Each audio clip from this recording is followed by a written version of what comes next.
Mystery, history, cryptid creatures, and paranormal activities. This is the Creeps and Crawls Mystery Hour podcast, and I'm your host, Creeps. This is episode 30 of season 1. Technically 31 or 32 or 33, depending on where we stand. I wanted to say there is going to be a second season before we get into today's episode.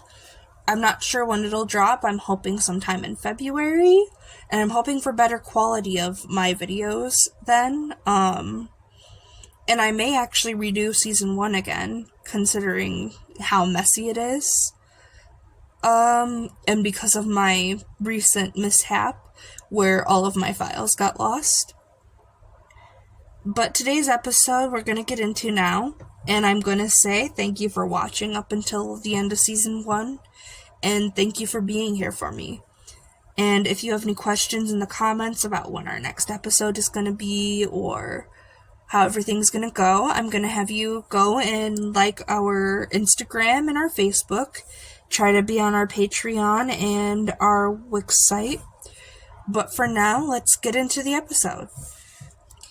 The 2009 film, The Haunting in Connecticut, tells a story of a family who rented an old house 1986 in Southington, Connecticut, when Alan and Carmen Snedeker moved in with their daughter and 3 young sons. They were expecting to live in a peaceful new life in their new family home. But while exploring their new home, Carmen found a strange item in the basement and tools that were used by morticians.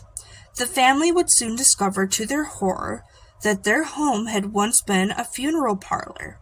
And the oldest son supposedly began seeing apparitions and terrifying visions, and these experiences spread to other family members and would get worse. The parents of the household both claimed demons raped them, and one day as Carmen mopped the kitchen floor, the water turned to blood, and abruptly began smelling of decaying flesh. Eventually, the family contacted the pair of demonologists, Ed and Lorraine Warren, who arrived and did a walkthrough and came to the conclusion that the Snedeker house was brewing with demons. The scariest part? Supposedly, it's all true. The Snedekers have told many media outlets that their story many times, including the dang Discovery Channel and even advertising for the movie, claimed that the events of the movie to be true. An investigator by the name of Joe Nickel reported in the May issue of the Skeptical Inquirer magazine that the landlady of the Snedeker house found the whole story ridiculous. She said that nobody before or since had experienced anything unusual in the house. So she was skeptical to their claims, and that the Snedeker family stayed in the house for over 2 years before finally deciding to leave. Strange for a household said to be overrun with demons, and apparently being assaulted by those demonic minions for months at a time was not good enough or reason to break the lease. When the story first came to be publicly known was when the horror novelist Aboit in his 1922 In a Dark Place, the story of a true haunting, in an interview with Horrorbound magazine. Garton discussed the supposedly true story behind the haunting in Connecticut. According to Garton, he was hired by Ed and Lorraine Warren to work with the Snedekers. Together they would write the true story of their hell house. He even interviewed all the family members, asking for their experiences, and realized quickly that there were a few discrepancies. He is stated to have said that, and I quote, "I found the accounts of the individual Snedekers didn't quite mesh. They couldn't keep their story straight. I went to Ed with this problem, and Ed paraphrased, stating, 'Oh, they're crazy. You've got some of the story. Just use what works, and make up the rest. Just make it up and make it scary.'" Garton had accepted the job, expecting to have a real terrific story to base the book he was working on. but did as he was told, and also stated, quote, "I used what I could, made up the rest, and tried to make it as scary as I could. But the Snedekers stand by their story, and it seems that there is little or no proof that anything demonic or supernatural happened in the house.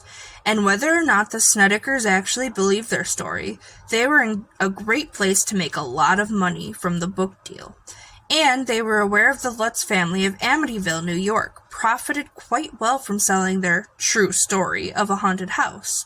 The Amityville horror, although it has long since been revealed as fiction by investigator Rick Osana and others, interestingly, in quite the vibrant story, the Warrens were also involved in the Amity case.